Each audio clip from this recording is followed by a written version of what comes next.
What is something that happens at casinos that is hidden from the public?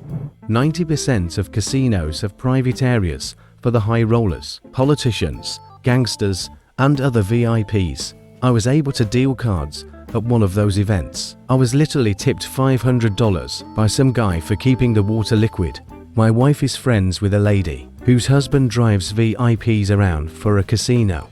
The top guys get assigned a special room with their own private butler. They might be gambling $100,000 a hand and tipping $5,000 for drinks, rides, etc. This reminded me of a story I heard when I was living in Australia. At the time, one of the richest guys in Australia was Kerry Packer. Old man Packer liked to gamble and would regularly fly to Vegas and gamble huge. I dated a girl at the time who was a dealer in one of his casinos and said he was known to tip big, and once had asked a cocktail waitress how much she had left on her mortgage and tipped her that much. Several years later, I was in Vegas talking to a pit boss and was relaying this story, and without missing a beat he said, "That's a true story." I wandered down to the basement of MGM from a truck ramp, and man, it was like a whole city down there. Imagine a massive warehouse with roads and offices and supplies everywhere, the opposite of the glitz going on above it. My ex worked for MGM for a while, and she hooked me up with a comp room at NYNY. When I came to visit family, she met me at the check-in at NYNY and then asked if I wanted to see her office. She took me through a door, down some steps, and then through several corridors, passing by laundries, cafeterias, locker rooms, offices, storage, etc. She would point out all of these different areas and points of interest along the way.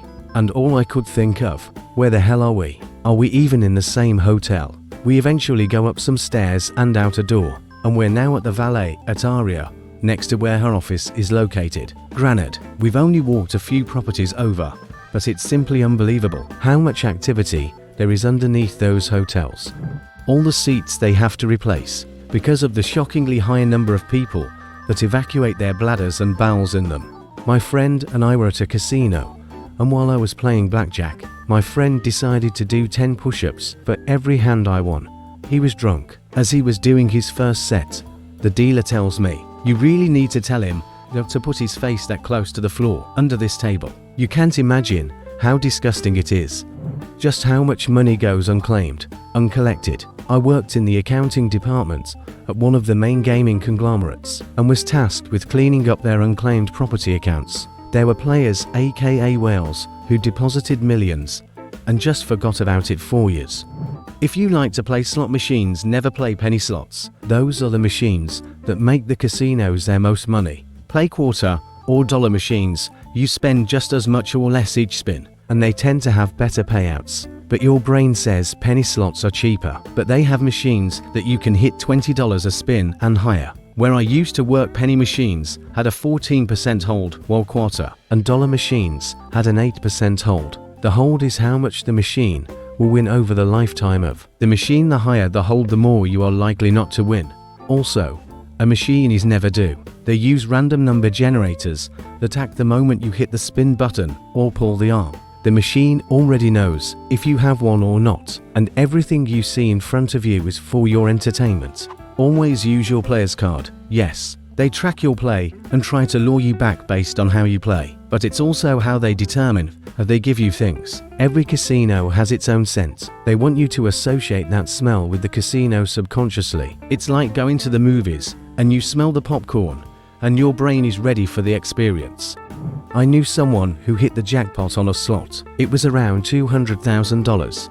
The casino managers came out to verify, but they said the machine malfunctioned and it didn't count. How is that legal? They're probably right if this was the States. Casinos are heavily regulated. Malfunctions happen. I'm sure a report was filed into some folder. And if you really wanted to, send all the state gaming agents to investigate and confirm that they're telling the truth.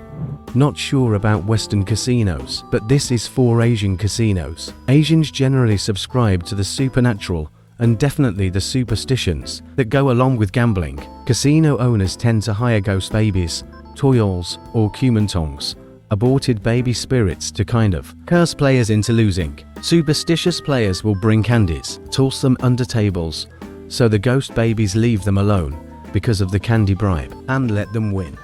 A couple are not hidden, but not obvious to the average casino goer. Some casinos add scents to the air. They do not pump in extra oxygen, as some people believe. They also keep the temperatures on the cool side to keep people from getting sleepy. No clocks on the walls and, in general, no windows with views to the outside. You won't find clocks on the walls. Dealers are generally forbidden from wearing watches, and the vast majority of casinos do not have windows to the outside. The few you can maybe from the floor are usually heavily tinted, and the lighting inside generally stays the same 24/7.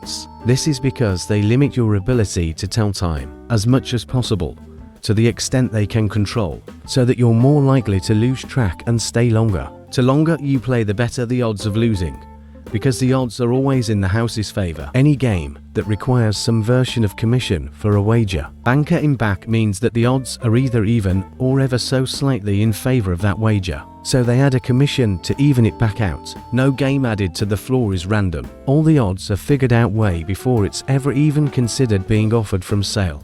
The bonus sounds on slot machines are nonsense. The outcome is determined, and no matter what you do in that bonus, you'll get the amount the machine has determined for that jackpot. Slot machines are the adult equivalent of those infant toys that light up and make sounds when played with some added psychology. Bet 100, spin, you won 60, no fall, you lost 40, and got to watch some lights and listen to some sounds. I can almost always tell a high roller slots player, based on their decision to have taxes withheld from large jackpots. The big fish know they'll likely break even over the course of a year at best, and won't owe anything. Casinos are regulated like banks, and report financial transactions just like banks. Don't want to give an ID for that $10,000 in chips you're trying to cash? You'll be refused. Multiple transactions that add up to $10,000 ID. Please try to beat the system by structuring, having a friend cash out, etc. Gonna report you to the government for possible money laundering activity. We can see every slot machine screen and table game on camera 24/7. You break something, like punching the screen, which is more common than you think, will ID you, and you'll get a bill. Also probably evicted. If you take away nothing from any of my comments in here, know this: the only way to guarantee you walk out of a casino with more money than you went in with, without committing a crime, is to work there. No, counting cards is not a guarantee, but it is legal. That said, you aren't Tommy Highland. Unless Tommy is on Reddit, then okay, one of you is Tommy. I'd love to chat in person sometime. Working there's cured me of ever wanting to go there for fun. I can drink, smoke, and play poker at home. The number of kids who are left alone at a casino, so mom and dad can gamble, not on the floor, but gift shops or food courts. It's pretty sad. The ATMs don't make it well known that someone's account is empty. Their bartenders also have a magic way of making bills disappear if you've spent a long time at one of their machines. Not totally hidden from the public, since a member of the public, was shown it.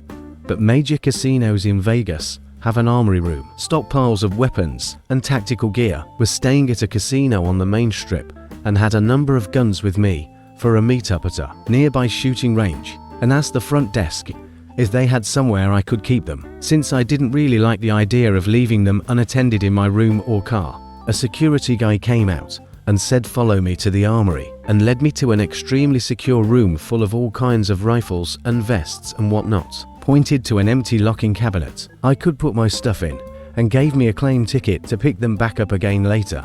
I used to work at an Indian casino who was a customer of ours. The tribe takes their cut and basically don't work or even show up. A few of the kids were given token jobs like security, but just sit in the booth, not actively doing anything. Everyone else who had to pick up the slack hated them. The main board is called the Tribal Council, and although they had primo parking spots, they never showed up when I was there. I sold to their IT department, and as a whole, was shocked how much access they had to all of the systems. We could pull up real-time slot machine traffic and payouts. We could access everyone the security cameras picked up. Anybody with a player's card, we could track their movements and winnings. Anybody staying at the hotel, they knew everything about them and their spouses.